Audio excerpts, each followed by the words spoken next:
한 주간 잘 지내셨어요? 네. 이렇게 예배 자리에 나와서 예배 드릴 수 있다는 게 얼마나 큰 축복인가라는 생각을 합니다. 여러분, 함께 우리가 찬양하고 우리가 함께 기도하면서 지금 성령께서 우리 가운데 충만하게 임하시는 그걸 여러분이 지금 경험하고 느끼고 계시는지 모르겠습니다. 이렇게 지금 확진 코로나로 인하여서 또 접촉으로 인하여서 또 직장으로 인하여서 온라인으로 예배 드리시는 분들도 이렇게 이걸 같이 경험하고 누릴 수 없어서 되게 좀 안타깝긴 한데, 여러분이 예배 드리고 계신 그곳에서도 동일하게 하나님께서 저희와 같은 이곳에서 예배 드리는 사람들과 같은 은혜를 하나님 주시기를 간절히 소망합니다. 우리 이 시간에 같이 한번 오늘은 기도를 좀 하고 시작했으면 좋겠어요. 제가 아까 찬양하고 기도하면서 지금 코로나 감염으로 인해서 지금 저희 예배에 같이 못한 형제 자매들이 있습니다. 우리 그 가정들 위해서 기도해 주셨으면 좋겠습니다. 코로나가 심해지지 않고 건강하게 잘 회복될 수 있도록 건강을 위해서 기도해 주셨으면 좋겠고, 또 하나는 우리 은미 자매가 지금 이제 출산 예정일 얼마 남지 않았잖아요. 그래서 지금 평안함 가운데 하나님께서 가장 좋은 때 우리 아이가 이름을 체리라고 지었다고 제가 들었습니다. 그래서 우리 체리가 잘 태어날 수 있도록 산모와 아이가 모두 건강하게 잘 출산할 수 있도록 우리가 기도해 줬으면 좋겠고요. 마지막으로 우리 아까 기도하셨는지 모르겠는데 우크라이나 이 전쟁 상황이 빨리 정리가 돼서 그 땅에 평화가 임하기를 기도해 줬으면 좋겠습니다. 우리 이 세 가지를 가지고 같이 기도하겠습니다. 하나님 아버지, 우리 하늘가족 식구들 또 이 사회에 코로나로 인하여서 힘들고 어려운 상황 가운데 있는, 또 코로나에 감염되어 좀 고통받고 있는 환자들이 있습니다. 하나님, 이 코로나에 감염된 모든 사람들, 또 우리 교회 식구들뿐만 아니라 하나님 이 사회에 코로나로 인하여 고통받고 있는 어려움 당하고 있는 우리의 이웃들이 하나님 크게 아프지 않고 건강하게 잘 치유되고 회복될 수 있도록 주님 은혜를 베풀어 주시옵소서. 속히 하나님 치유제가 나오게 해주시고 하나님 이 사회가 이 코로나의 고통으로부터 하루속히 벗어날 수 있도록 하나님 은혜를 베풀어 주시기를 원합니다. 하나님 어디에서 예배를 드리든지 하나님께서 함께 하셔서 하나님 이곳에서 더보다 더 큰 은혜가 온라인으로 예배 드리는 우리 형제자매들의 그 삶의 자리에 임하게 하여 주시옵소서. 또한 주님, 우리 출산을 앞두고 있는 은미와 또 우리 체리를 하나님 기억하여 주시고 하나님 산모와 아이가 모두 건강하게 잘 출산이 될 수 있도록 하나님께서 치유의 은혜를 허락하여 주시고 또 순산할 수 있도록 주님께서 선하게 인도하여 주시옵소서. 하나님, 우리의 계획보다 하나님의 계획이 훨씬 더 선하고 또 우리에게 가장 좋은 것으로 하나님께서 주시는 분이신 줄 우리가 믿사오니 하나님께서 하나님 이 출산의 과정 가운데 역사하셔서 하나님께서 건강하게 이 산모 아이가 나올 수 있게 도와주시기를 원합니다. 또한 하나님, 우리 우크라이나에 있는 이 전쟁 상황을 주님 기억하여 주십시오. 하나님, 가난하고 힘없는 사람들이 이 전쟁으로 인하여서 가장 많이 고통받고 있습니다. 하나님, 그들을 기억하여 주십시오. 하나님, 이 땅에 속히 이 다툼이 그치고 하나님 그 전쟁의 고통으로부터 하나님 그 서민들, 시민들, 하나님 정말 어려움 당하고 있는 사람들을 하나님 치유하여 주시고 회복하여 주시고 하루속히 하나님 그곳에 평화가 임하여서 가난하고 힘없는 사람들에게 하나님 이 더 큰 하나님 고난과 또 환난이 당황해지지 않도록 주님께서 역사하여 주시기를 원합니다.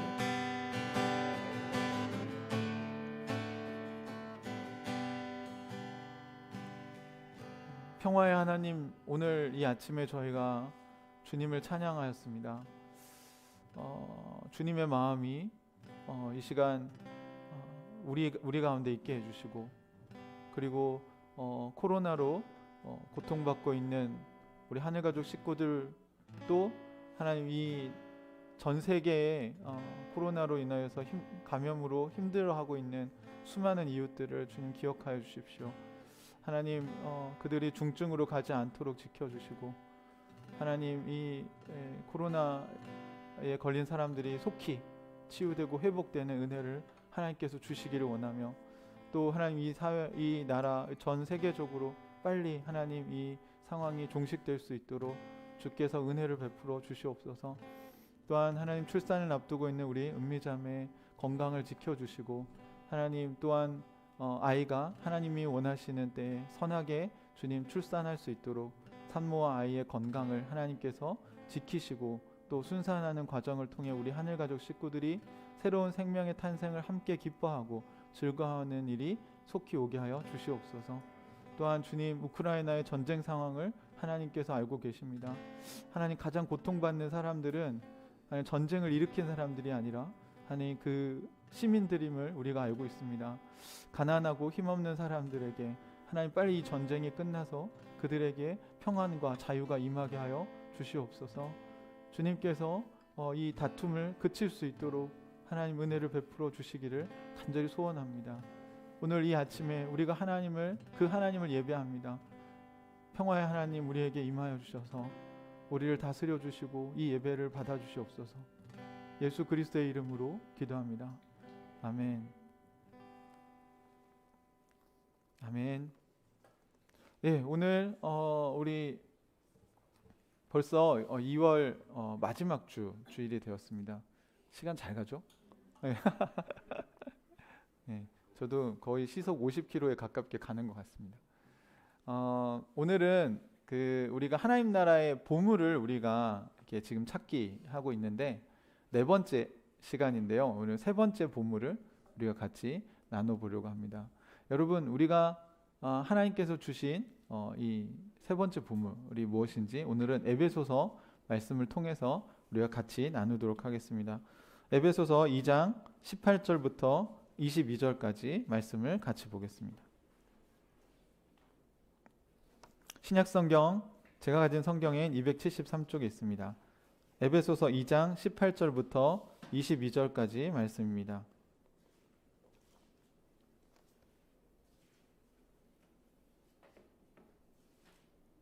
네, 다 찾으셨나요?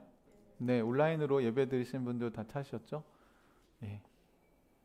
저희 교회는 지금 새번역 성경으로 예배를 드리는데 오늘 저희 예배를 처음 들으시는 분이 계셔서 저희는 새번역 성경으로 읽는다는 것을 참고해서 들어주시면 좋겠습니다. 18절 제가 먼저 읽겠습니다. 이방 사람과 유대 사람 양쪽 모두 그리스도를 통하여 한 성령 안에서 아버지께 나아가게 되었습니다.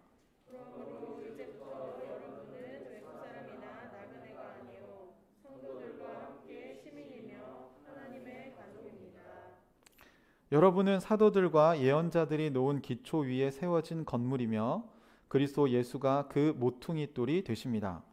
그리스도 안에서 건물 전체가 서로 연결되어서 주님 안에서 자라서 성전이 됩니다.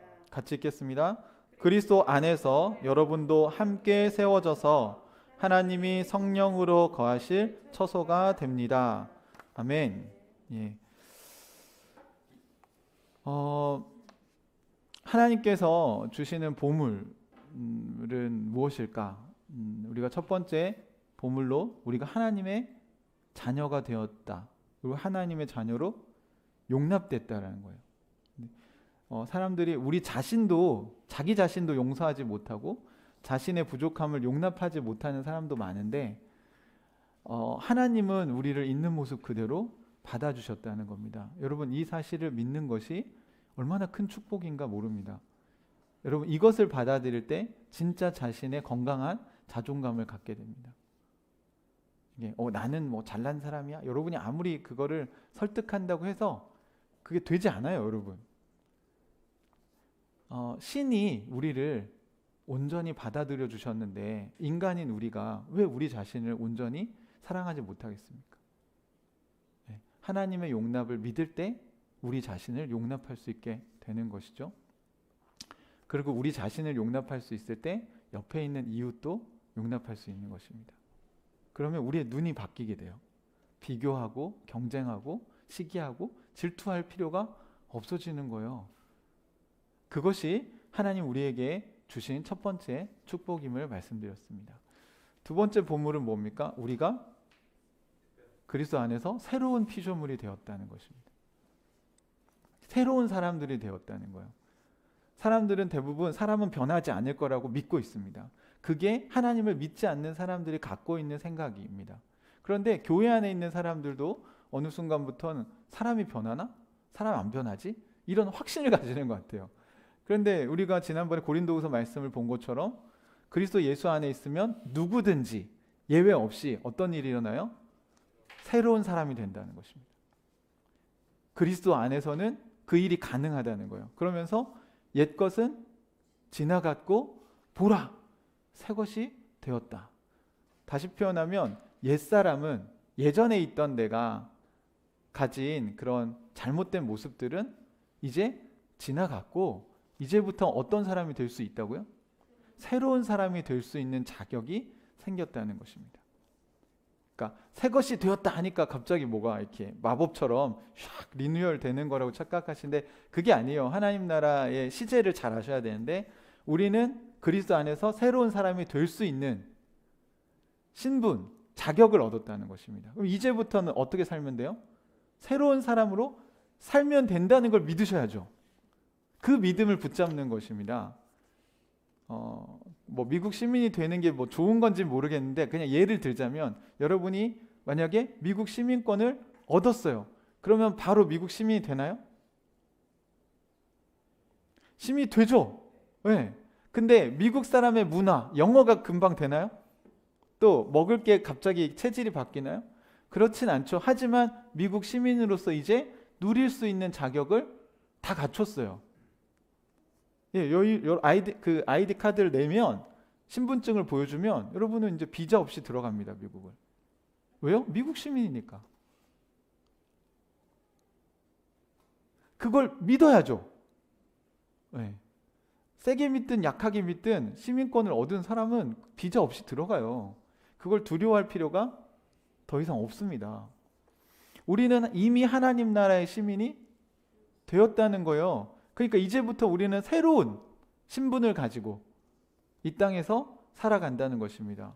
이 세상에선 사람이 변하지 않는다고 믿을지 몰라도 그리스도 안에서는 우리는 사람이 변한다고 믿습니다. 그리고 많은 그리스도인들이 변한 수많은 증거가 성경에도 있고 제 주변에도 있고 우리 한국 교회에도 많습니다. 오히려 우리 이걸 물어야 돼요. 나는 날마다 새롭게 변해가고 있는가? 우리 무엇을 믿어야 됩니까? 나는 새로운 사람이 이미 되었어요. 아직 완성이 안 된 것뿐이에요. 이것이 우리가 믿어야 될 두 번째 축복이라고 말씀을 드렸습니다. 우리가 지금 찾으려는 보물이 여러분이 기존에 우리가 뭐 성공하고 뭐 기복신앙적이고 뭔가 성공주의 복음 이런 것과 다르다는 게 느껴지시죠? 뭐 만사형통 제가 이런 걸 얘기하고 있는 게 아니지 않습니까? 우리에게 주어진 축복은 하나님의 자녀가 되었고 우리는 새로운 사람이 될 수 있게 되었다는 것입니다. 오늘 하나님의 자녀, 새로운 사람 그리고 사실 이 보물들이 다 연결되어 있는 건데요. 세 번째 보물은 하나님의 가족이 되었다는 것입니다. 예수님을 믿는 순간 우리는 새로운 가족, 새로운 사람들의 공동체에 속하게 되었다는 거예요. 여러분, 교회가 무엇입니까? 여러분은 오늘 하늘가족 교회 가야지 하고 교회를 오실 때 이 건물을 생각하셨나요? 아니면 이 사람들을 생각하셨나요? 네. 누구를 만날 건지에 대한 생각을 하셨어야 지금 우리 하늘가족에서 제대로 교회를 공부하신 거예요. 오늘 우리 하늘가족 교회 하면 사람들이 생각나야 돼요. 예배당이 생각나면 안 되고. 여러분 이 건물은요 언제든지 바뀔 수 있어요. 네. 우리도 벌써 몇 번 바꿨잖아요. 그죠? 그러니까 장소는 예배당이죠. 우리가 예배를 드리는 장소일 뿐이지 건물이 교회가 아닙니다. 교회는 사람들이에요. 그래서 교회에 간다 이렇게 하면 여러분은 그 사람들의 모임에 가는 걸 생각하셔야 돼요. 실제로 교회를 지칭하는 코이노니아 또는 에클레시아 이런 게 전부 다 사람들의 모임이란 뜻입니다. 그러니까 모임 장소는 얼마든지 바뀔 수 있죠. 집에서 모여도 교회예요. 네, 카페에서 모여도 교회입니다. 누가 모일 때? 하나님의 자녀들, 새로운 사람들이 모일 때. 저는 오늘 이 말씀을 준비하면서 되게 감격스러웠어요. 어떤 감격이 있었냐면 성경에 나타난 교회가 과연 21세기에도 가능할 것인가? 제가 신대원 신학교를 공부하러 갈 때 왜 신학교에 공부하러 갔냐면 저는 이 교회가 진짜 가능할까? 제가 선교단체에서 간사로 사역할 때 그 캠퍼스에서 대학생들이 뭔가 그 교회 같은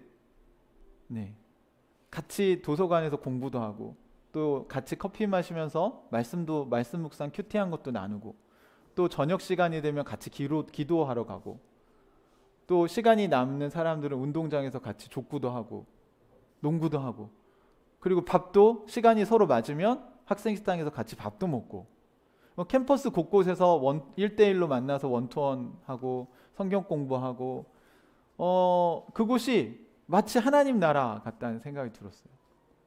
거기에 비해서 교회는 주일날 한 번 오는 또는 뭐 구역 모임 뭐 이렇게 어쩌다가 한 번씩 모이는 그런 느낌을 받아서 저는 이게 교회에서도 가능할까라는 생각을 했던 것 같아요. 좀 아쉬웠던 건 선교단체는 졸업을 하면 교회가 아니기 때문에 더 이상 모일 수가 없다는 것이었습니다. 그 4년 동안 이렇게 맺어놓은 관계가 더 지속되는 게 어려웠어요. 그런데 지역교회는 여러분 옆에 한번 보세요. 이분들 4년 하고 졸업할 게 아니라 이제 앞으로 지겹게 보실 겁니다. 언제까지요? 영원히. 죽어서도 봐요. 죽어서도. 지금 옆에 있는 사람들은 죽어서도 볼 거예요. 잘하셔야겠죠. 네, 교회는 진짜 공동체고 교회는 영원한 거더라고요. 그래서 사람들이 뭐 이사 가면 교회를 옮기고 그러는데 사실 그럴 수 없어요. 여러분 이사 가면 가족이 파괴되나요? 네. 남편과 아내가 저쪽 어디 외국에 나가 있으면 남편과 아내는 가족이 깨진 건가요? 그 관계가 끝나나요? 그렇지 않죠. 오히려 언제 다시 만날 것인가 하면서 요즘은 또 이 미디어가 발달해서 통신 기술이 발달해서 다 온라인으로 다 소통하고 나누고 있지 않습니까? 우리 교회도 주미자매가 몰타에 있지만 저는 매주 한 번씩 만나서 말씀 묵상을 나누고 지금 성경에 대해서 제가 가르쳐주고 있거든요. 이제 처음 신자니까 성경에 대해서 제가 처음 창세기부터 쭉 가르쳐주고 본인도 창세기부터 지금 통독을 시작을 해서 읽고 있습니다. 제가 성경에 있는 이야기들을 들려줄 때마다 너무 막 신선해하고 이 사람이 이 사람이었군요 막 이렇게 하면서 되게 재밌게 성경을 공부하고 있습니다. 우리가 여기서 떨어져 있다고 해서 그 사람이 우리의 가족이 아닌 게 아닌 거죠.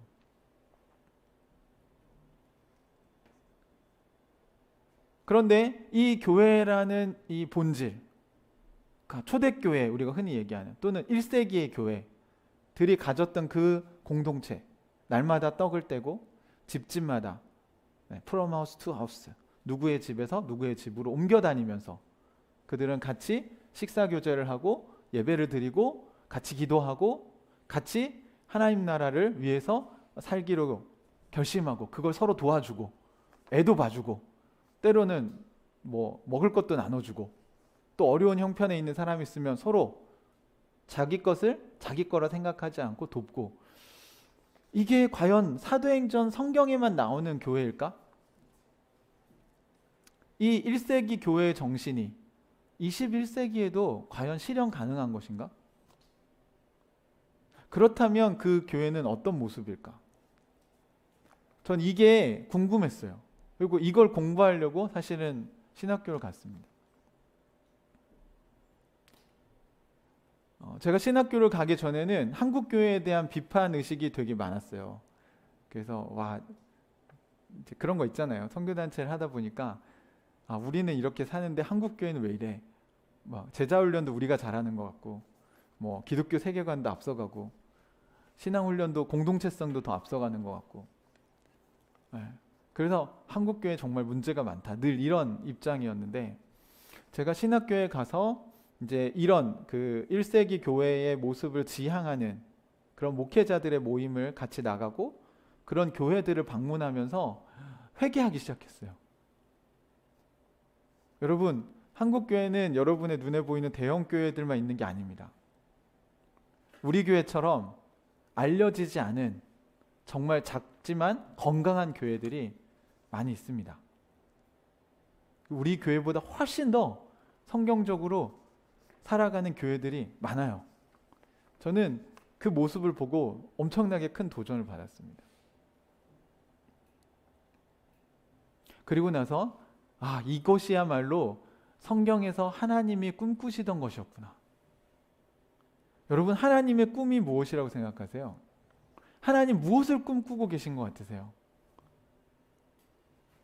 창세기부터 요한계시록까지 하나님의 꿈은요, 모든 민족이 하나님의 가족이 되는 것입니다. 모든 사람들이 하나님의 가족이 되어 서로 싸우지 않고 정말 서로 우애가 좋은 형제자매들처럼 사이좋게 지내는 모습을 보는 것입니다. 여러분, 그래도 성경을 좀 아시니까 제가 여러분이 알고 있는 포인트들만 이렇게 우리 안 찾아봐도요, 이게 하나님의 꿈인지 아닌지 그냥 쉽게 알 수 있어요. 첫 번째, 하나님이 에덴 동산을 만드시고 아담과 하와에게 복을 주셨을 때 의도한 게 뭐였어요? 네. 생육하고 번성해서 땅에 충만해서 하나님의 자녀들과 자손들로 가득 차는 것이었어요. 그런데 그게 안 됐죠. 그 다음에 노아의 홍수 사건도 생각해 보세요. 사람들이 서로 싸우고 다투고 하나님의 가족이 되는 게 아니라 서로 너무 자기중심적으로 나가니까 노아의 8가족을 통해서 다시 하나님의 가족 공동체를 만드시려고 했죠. 그런데 바벨탑 사건을 봤을 때 다시 생육하고 번성하고 땅에 충만하라는 말씀과 반대되는 얘기를 하잖아요. 하나님을 향해서 탑을 쌓으면서 우리 이름을 내자. 하나님의 이름이 아니라. 그리고 흩어지지 말자. 똘똘 뭉치자. 그러면 우리는 하나님을 이길 수 있어. 이게 바벨탑 사건의 핵심입니다. 그래서 하나님이 이게 온 인류를 상대로 하면 안 되겠다. 그래서 하나님을 믿으면, 하나님의 가족이 되면 얼마나 좋은지, 하나님의 인도를 따라 사는 사람, 하나님을 아버지라고 부르는 사람들의 삶이 얼마나 멋있고 그것이 정말 인간다운 삶인지 보여주시려고 부른 사람이 창세기 12장의 아브라함입니다. 우리가 작년에 다룰 때 복근운동 기억나시나요? 아브라함을 통해서 하나님 뭘 하시려고 했어요? 복의 근원, 그러니까 복이 나오는 통로를 만들려고 하신 거죠. 근데 그 앞에 뭐가 있냐면 모든 민족이 너를 인해서 복을 받을 것이다. 하나님은요, 아브라함을 부르실 때 뭘 염두에 두고 있냐면 하나님의 꿈은 모든 민족이 아브라함을 통해서 하나님을 믿게 되는 것입니다. 아브라함을 보고 하늘의 별, 해변의 모래처럼 그 수많은 사람들이 하나님께로 돌아오는 꿈을 갖고 계셨어요. 그리고 그 꿈은 지금 이루어져 가고 있습니다. 아브라함은요, 이렇게 전 세계의 사람들이 하나님을 믿게 될 거라고 생각 못했을 거예요. 그죠? 네. 벌써 저희랑 한 3,000년 정도 차이가 나는데 3,000년 전에 아브라함의 얘기를 우리가 지금 여기서 하고 있잖아요. 그것도 이 한국이란 나라에서. 이걸 아브라함이 생각을 했을까요? 자기 이름이 여기 한국 땅에서 이렇게 3,000년 후에 후손들의 입에서 이렇게 나눠지게 회자될 줄은 꿈에도 생각 못했을걸요. 아브라함이 한 거 하나밖에 없어요. 이삭 하나 키운 거밖에 없습니다. 그 뒤에 신명기에 가면 이스라엘 백성을 통해서 하나님은 모든 열방이 나에게로 돌아오게 하겠다. 다른 민족들이 너희 나라를 보고 다 모든 열방이 나에게로 돌아오게 하겠다. 여러분 많이 찬양의 가사에서 접해보신 얘기 아닙니까? 하나님의 꿈은 그때에도 이스라엘을 구원하겠다가 아니에요. 이스라엘을 통해서 모든 나라가 하나님께로 돌아오게 하겠다는 게 하나님의 꿈이셨습니다. 그래서 우리가 선교도 하고 그러는 거죠. 그런데 이스라엘 백성들이 그렇게 했나요? 그렇게 하지 않았죠? 하나님의 말씀대로 살지 않았어요. 하박국 선지자의 얘기처럼 물이 바다 덮음 같이 이렇게 되지 않았어요. 이렇게 되기를 하나님 꿈꾸셨는데, 바다는 다 물 아닌가요? 바다를 봤더니 바다에 물이 가득하죠. 그러니까 전 세계가 하나님 나라의 복음으로 마치 물이 바다 덮음 같이 가득하기를 하나님 꿈꾸셨습니다. 이것도 안 되는구나. 그래서 누가 오셨어요? 예수님이 오셨죠. 그 예수님은 하나님의 아들이시잖아요. 그러면 예수님도 하나님과 같은 꿈을 꾸시지 않았겠습니까? 그래서 예수님이 마지막에 3년간의 공생애를 다 마치시고 부활하시고 승천하실 때 마태복음 맨 마지막에 지상 명령으로 가장 중요한 명령, The Great Commandment, 커미션 이런 걸로 우리에게 준 게 뭡니까?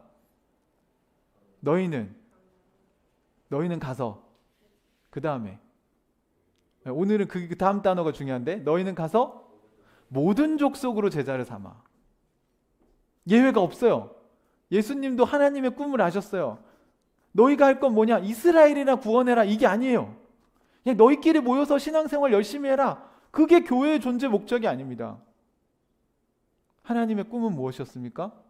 모든 족속으로 제자를 삼아 아버지와 아들과 성령 이름으로 세례를 주고 내가 너희에게 분부한 모든 것을 가르쳐 지키게 하라. 예수님의 꿈도 모든 족속이었습니다. 그럼 초대교회 성도들 베드로는요? 베드로조차도 그 하나님의 꿈을 다 이해하지 못했던 것 같아요. 왜냐하면 이방인들에게 복음을 전하라고 했을 때 그 1000년 넘게 지켜온 유대인의 장벽을 베드로가 넘어가지 못합니다. 그래서 그렇게 하나님과 소통이 잘 되고 성령 충만하던 베드로가 이방인에게 복음 전하라고 했더니 나 그거 못한다고. 이방인들은 구원받을 수 없는 사람들이다. 지금 유대인들 중에 구원 못 받은 사람들을 구원하는 게 지금 하나님 원하시는 거 아닌가. 성령은 유대인에게만 임하는 거다 라고 믿고 있었어요. 구약에 있는 이 하나님의 모든 민족을 향한 그 뜻을 이해하지 못했습니다. 그게 베드로가 그 환상을 보는 장면에서 나타나는 거예요. 하나님께서 잡아먹어라 이렇게 했을 때 베드로가 율법에 이거 먹으면 안 되는 동물들로 돼 있는 건데 저는 한 번도 이 율법을 범한 적이 없습니다. 그게 자기 의인 거예요. 그래서 그 선입견을 넘어가지 못합니다. 성령께서 얘기하시는데, 하나님이 직접 얘기하시는데도 이거 하나님 뜻이 아닐 거야. 구약에 이거는 먹으라고 안 한 것들이잖아. 이거 내가 잘못 들은 걸 거야. 마치 이런 것처럼 하나님의 말씀을 3번이나 하나님이 얘기하셨는데도 3번 다 부인합니다. 그리고 나서 이 보자기가 올라간 다음에 뭐라고 얘기하십니까? 왜 내가 거룩하다고 했는데 네가 속되다고 얘기하느냐. 이거 무슨 얘기냐면요, 축구 경기를 하다가 심판이 옵사이드라고 했는데 자기들이 아니래. 그 VAR을 보고 봐봐 이거 옵사이드 맞잖아. 아니래. 이게 가능한 일인가요? 아니, 심판이 반칙이라고 얘기하는데 어떻게 선수들이 아니라고 얘기할 수 있어요? 베드로도 그만큼 유대인들의 장벽을 넘어가는 게 힘들었어요. 그런데 오늘 18절에 바울이 굉장히 중요한 얘기를 에베소 교회에 하고 있는 거죠. 같이 한번 읽어볼까요? 18절 시작. 이방 사람과 유대 사람 양쪽 모두 그리스도를 통하여 한 성령 안에서 아버지께 나아가게 되었습니다. 예, 이게 여러분 우리는 안 와닿을지 몰라도요, 초대교회 시절에는 이방 사람과 유대인이 하나님을 한 아버지로 모신다는 건 불가능한 일이라고 느껴졌던 거예요. 여기는 화해할 수 없는 그룹이라고 생각했어요. 여러분은 절대 이 사람들은 화해되지 않을 거라고 생각되는 그룹이 있나요?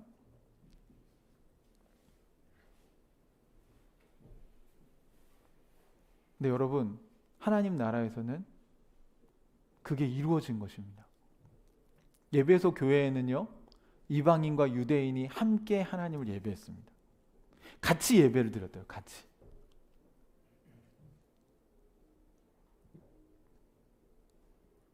바울은 하나님의 꿈을 알았어요.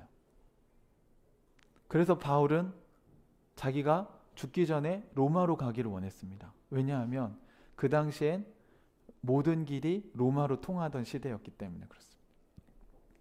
바울의 꿈은 뭐였냐면 사도행전 1장 8절에 성령이 너에게 임하시면 너희가 권능을 받고 예루살렘과 온 유대와 사마리아와 땅 끝까지 이르러 내 증인이 되리라.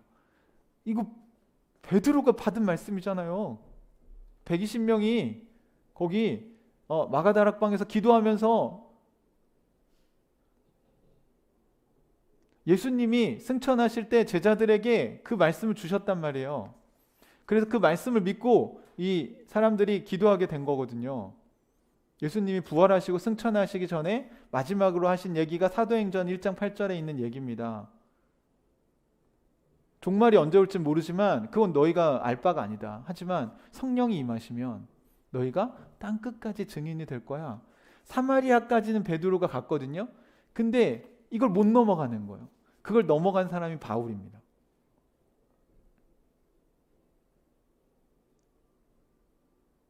그래서 바울은 땅 끝까지 가는 게 하나님의 꿈이구나.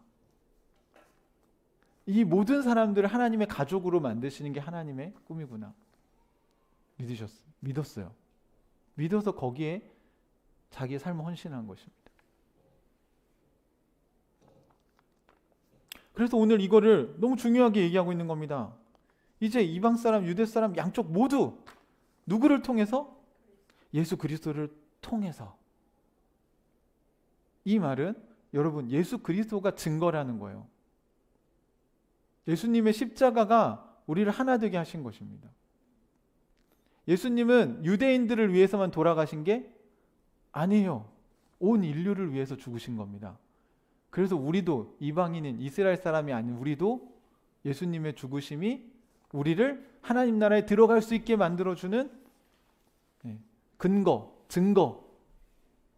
그게 팩트예요. 믿으십니까?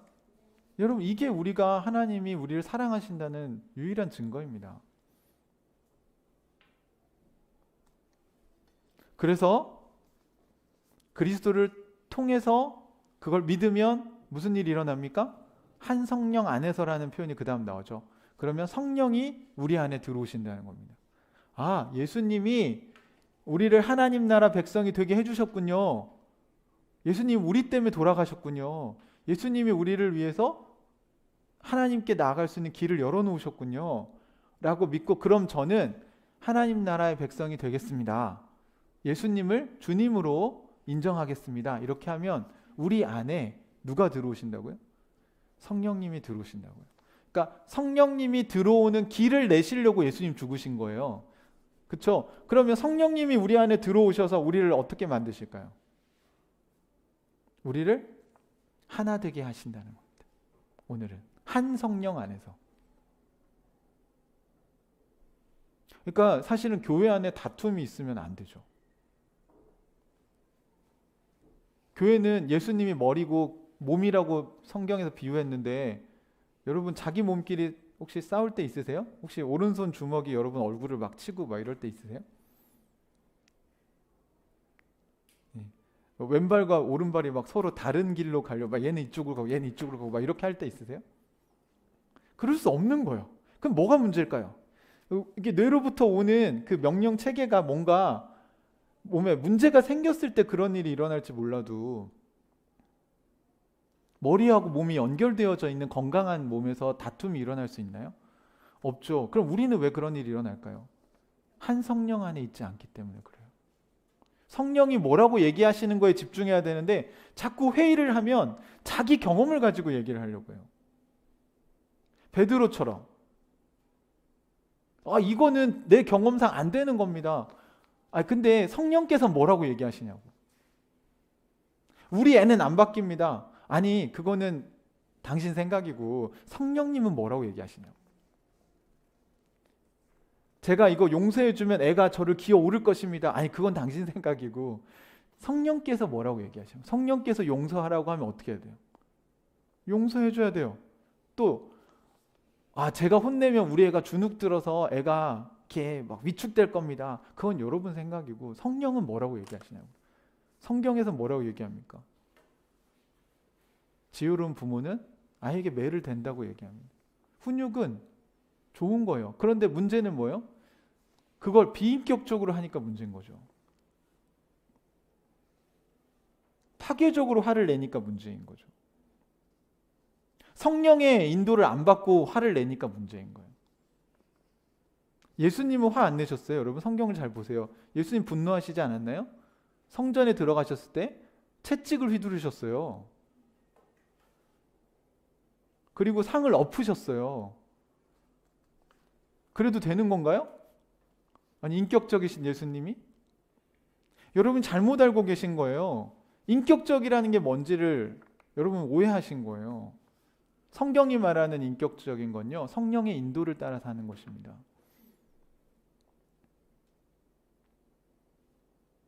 화내는 것 자체가 문제가 아니고요. 정의로운 화는 우리에게 필요해요. 저 자기중심성 때문에 지금 전쟁을 일으키고 그 전쟁 때문에 가난한 사람들, 국경지대에 사는 힘없는 사람들만 피신도 못 가고 다 희생당하고 있잖아요. 그 죽는 사람들이 다 부자들이겠습니까? 부자들은 다 비행기 타고 나갔지?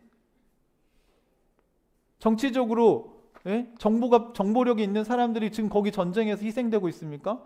한 명도 희생되지 않아요.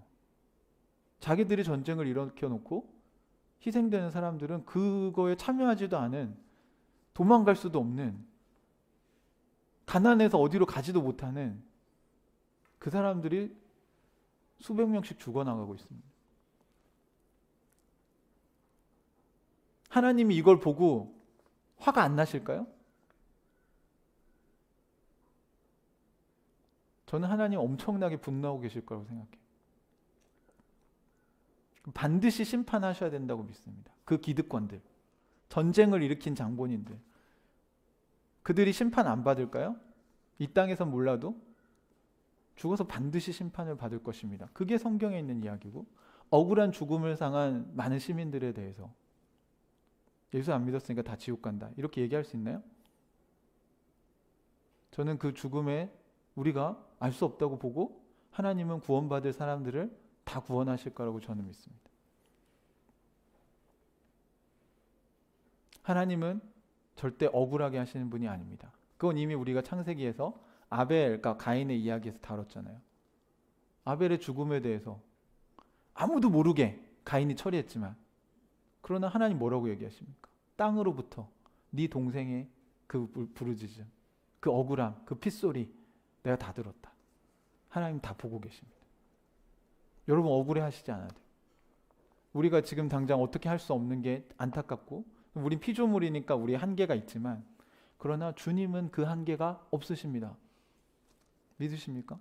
우리는 그런 하나님의 가족이 되는 거예요. 하나님의 가족이 되는 게 너무 자랑스럽고, 그런 하나님의 가족으로 우리가 살아갈 수 있다는 게 얼마나 큰 특권인가. 감히 우리가. 여러분 누구의 가족이 되면 되게 자랑스러우실 것 같으세요? 빌 게이츠의 가족이 되면, 아니면 뭐 최고 권력자의 가족이 되면, 아니면 여러분이 정말 존경하는 어떤 분이 여러분을 가족으로 이렇게 맞아주시면, 그런 걸 다 합친 게 하나님이라고 생각하시면 돼요. 온 우주의 창조주, 그분이 우리를 하나님의 가족으로 맞아주셨다는 것입니다. 이방인이든 유대인이든 하나님에겐 차별이 없으십니다. 믿으세요? 우리 이걸 믿어야 되는 거죠. 그런 하나님의 가족들이, 그럼 우리 모여서 뭐 할 건가? 정체성이 뭔가? 하늘 가족의 정체성은 뭡니까? 오늘 우리가 추구해야 될 방향에 대해서 22절에 이야기하고 계십니다. 22절. 그럼 우리가 하나님의 가족이 되어서 우리는 이 땅에서 뭘 할 건가? 같이 한번 읽어볼까요? 시작. 그리스도 안에서 여러분도 함께 세워져서 하나님이 성령으로 거하실 처소가 됩니다. 예, 여기 보면 우리 이 빌드업에 대한 건 우리가 한번 다뤘고요. 하나님이 성령으로 거하실 처소, 장소가 되는 게 하나님의 가족이라는 겁니다. 여기 주어가 뭐냐면 여러분이에요. 그리스도 안에 있는 여러분은 뭐가 되냐면, 우리가 같이 모이면 복수죠. 여러분 안에 성령이 계시니까 여러분도 성전이 되셨지만, 우리가 함께 모일 때 여기 누가 계세요? 하나님이 성령으로 우리 안에 거하신다는 겁니다. 거한다는 말이 뭡니까? 산다는 거예요. 그냥 단순히 여기 있다 이게 아니고요. 우리 안에서 사신다고요. 그래서 우리가 같이 모여서 예배드리고 찬양할 때 어떤 일이 일어나요? 그 하나님으로 우리가 충만해진다는 것은 우리의 생각이 사라지고 하나님이 원하시는 게 자꾸 깨달아지고 하나님이 원하시는 게 뭔지를 알겠다는 거예요. 지금 여러분 예배 드릴 때 여러분 다 제정신이 되시는 거예요. 그리스도인으로서. 그렇죠? 근데 세상에 나가면 이제 온갖 유혹과 온갖 미디어의 이야기와 드라마 보고 있으면 거기서 하는 이야기들과, 그러다 보면 여러분이 이제 점점 그리스도인으로서 제정신을 자꾸 잃어가요. 그러면서 우리는 우리 본능에 따라서 자꾸 하려고 합니다. 하늘 아버지의 목소리가 점점 희미해지고 자꾸 세상의 소리가 크게 들려와요. 사람은 안 변해. 하나님의 가족인데 하나님이 너한테 해준 게 뭐가 있어? 이런 것만 들리죠. 하나님의 가족은 코로나도 안 걸립니까? 그렇지 않아요. 우리가 이 땅에 살면서 이 땅에 발을 딛고 살아가는 동안에 우리는 이 세상의 영향을 안 받을 수 없습니다.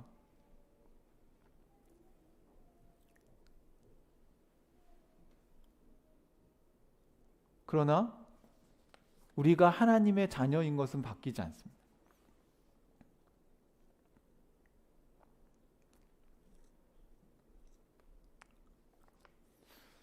예배는 이런 거예요, 여러분. 여러분의 아이들이 그 엄마 아빠의 딸과 아들로 태어난 걸 자랑스러워한다는 고백을 혹시 들어보신 적 있어요? 나는 아빠의 아들로 태어나서 너무 기뻐. 나는 엄마의 딸로 태어나서 너무 좋아. 난 너무 행복해. 난 너무 자랑스러워.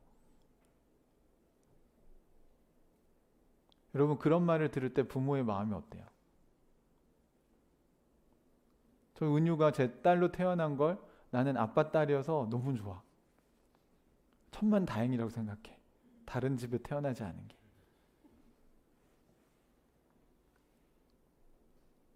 여러분, 이렇게 얘기하는 게 예배입니다.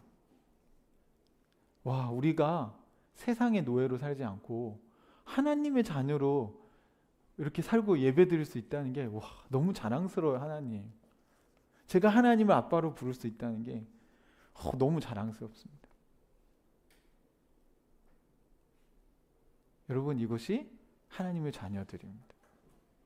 성령이 거기서 살고 계신 거죠.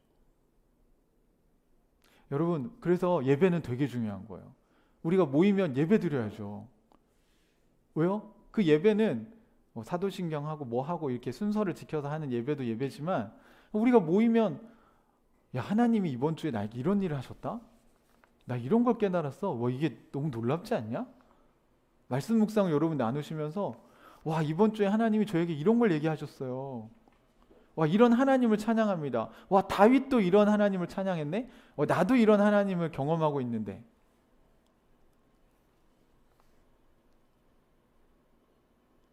여러분, 지난주에 말씀 우리 마음으로 드린 예배에서 어떤 걸 깨달았는데 내가 이렇게 살고 있습니다. 내가 그 하나님이 내 안에 있는 게 얼마나 자랑스러운지 모르겠습니다. 나도 새로운 사람이 되었군요. 나도 그리스도 안에 있군요. 나도 지금 변하고 있군요. 와, 이거 너무 흥미진진한 일입니다. 그럼 너무 재밌지 않으세요? 여러분 배우자나 또 우리 교회 식구들 볼 때 막 변해가는 모습을 볼 때 막 흥분되지 않으세요? 이번 주에 우리 산말기 소그룹 하는데 영화 형제가 저한테 은유랑 목사님이 은유를 대할 때 되게 이 여유가 생기셨다.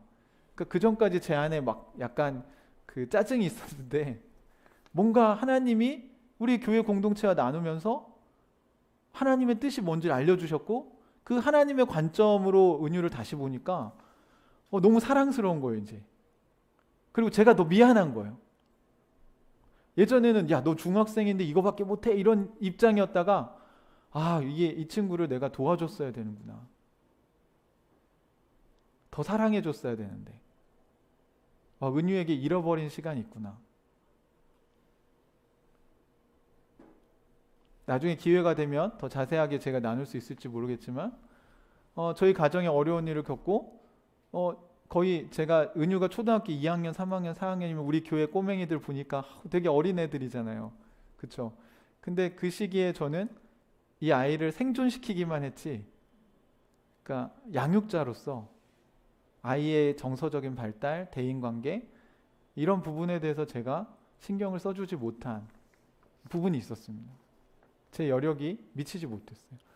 그러면 그 아이가 그 정서적인 발달의 영역에서 또는 대인관계의 기술에 있어서 거기서부터 다시 시작할 수 있게 도와줬어야 되는데 저는 시간이 지나고 이 친구를 그냥 중학교 2학년의 눈높이에서 왜 그걸 하지 못하는지 답답해만 하고 있었던 거죠.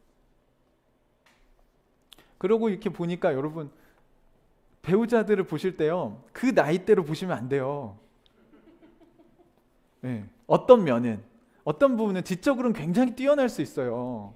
의지적인 면이 뛰어날 수도 있어요. 근데 어떤 부분은 계란 후라이도 해본 적이 없어요. 집에서 가스불도 켜본 적이 없는 사람이 있어요. 그래서 제 친구가 이제 그 결혼을 했는데 여자인데 이제 처음에 신혼집에서 계란 후라이 하다가 가스불에 머리를 이렇게 꼬실러 가지고 그 얘기를 들었을 때 이 친구가 너무 곱게 큰 거예요. 엄마 아빠가 다 해준 거예요, 이 친구를. 너무 좋은 분들이셔가지고. 근데 그게 이제 좋은 건지 모르겠지만, 그러니까 적절한 나이에 적절한 이 훈련이 안 되면요, 가족으로서 이게 준비가 안 된 겁니다. 그러니까 우리가 부모들이 잘 생각해야 될 게 트레이너잖아요, 우리 청직이잖아요. 우리 애들을 건강한 어른으로 성장시켜야 되는데 자꾸 막 감싸돌거나 또는 너무 이게 이 수준에 맞지 않는 걸 막 요구한다거나 그러면 애들이 망가지죠. 그걸 누가 알려주냐면 성령께서 알려주신다고요. 그러니까 우리가 하나님의 가족인 게 얼마나 좋은가. 가족이니까 알려주죠. 하나님께서 여러분한테 이렇게 해야 된다. 이렇게 해야 된다.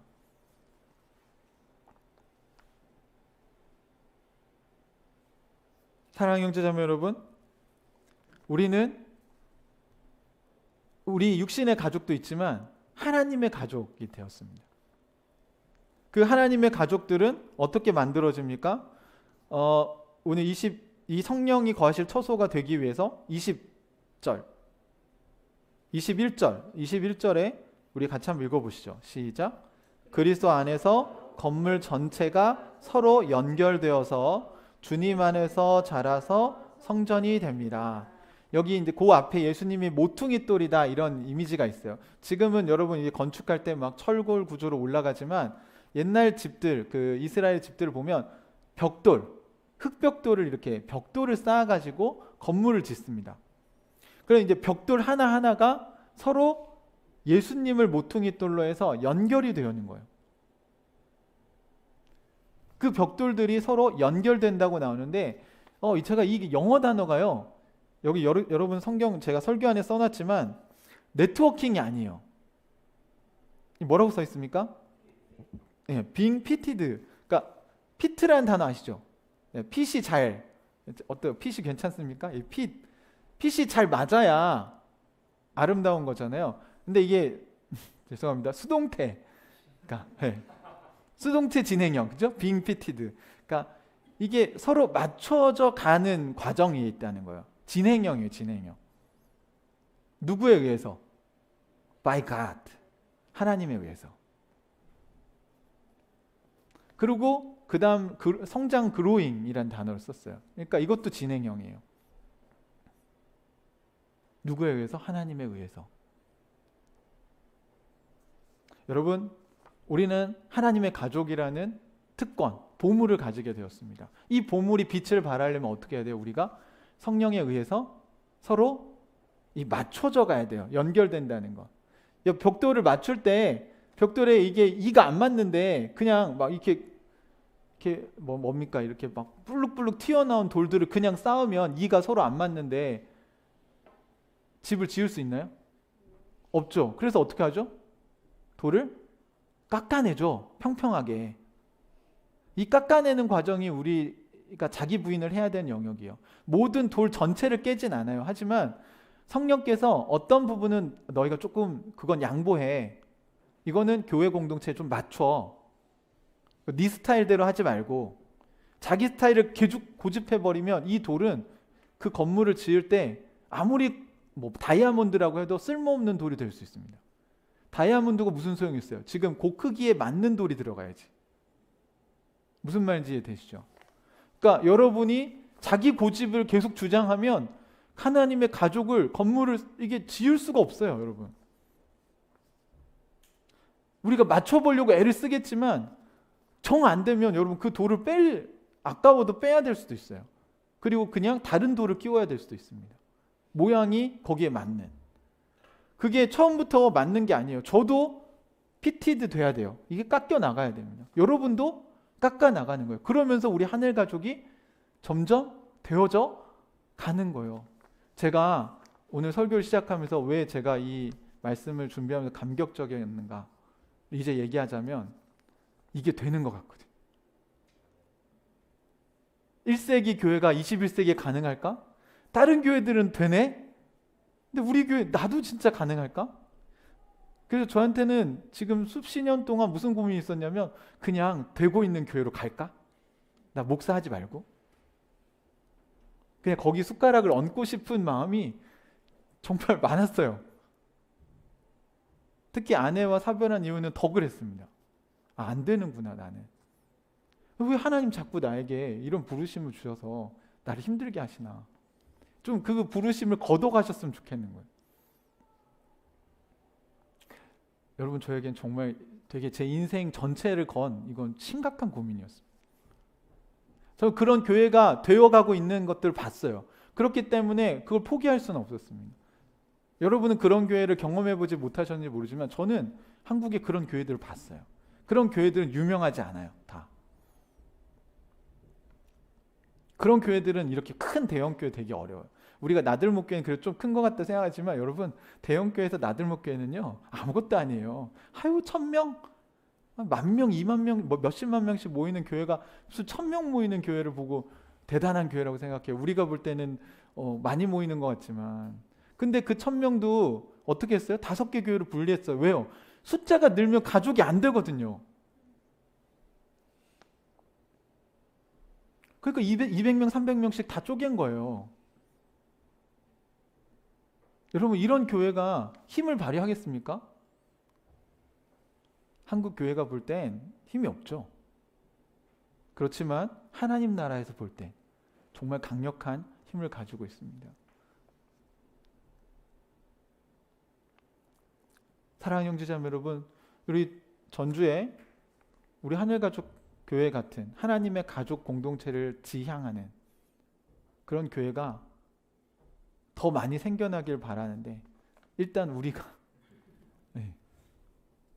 그 첫 단추를 잘 끼워야 하지 않을까 싶습니다. 여러분에게도 혹시 이런 비전과 부르심이 있습니까? 여러분 이런 하나님의 꿈에 함께 하시겠습니까? 저에겐 이게 너무 가슴 벅찬 일이고 우리 하늘 가족이 진짜 하나님의 가족이 되어가고 자꾸 이 기초석이 놓여지고 뭔가 이 벽돌이 쌓여가는 모습 속에서 한 사람 한 사람이 이 피티드 되어지는 서로 맞춰지는 그 모습 속에서 성령이 거하실 초소로 우리가 준비되고 있구나. 지어져 가고 있구나. 이미 그 일이 시작되었구나. 그래서 저에겐 너무 이 하나님의 가족이라는 이 메시지를 오늘 전할 때는 이거 합시다가 아니라 우리 이미 이거 되고 있어요. 우리 앞으로 이게 눈덩이처럼 굴러가게 될 거예요. 지금 그 기초가 시작되었습니다. 여러분 이것에 동참하시겠습니까? 라고 말씀을 전할 수 있어서 이게 눈에 보이기 시작했기 때문에 너무 감격적이었습니다. 우리 이름에 걸맞는 하나님의 가족, 하늘가족 교회가 되기를 축복하고 여러분과 함께 할 수 있어서 정말 영광입니다. 같이 기도하겠습니다.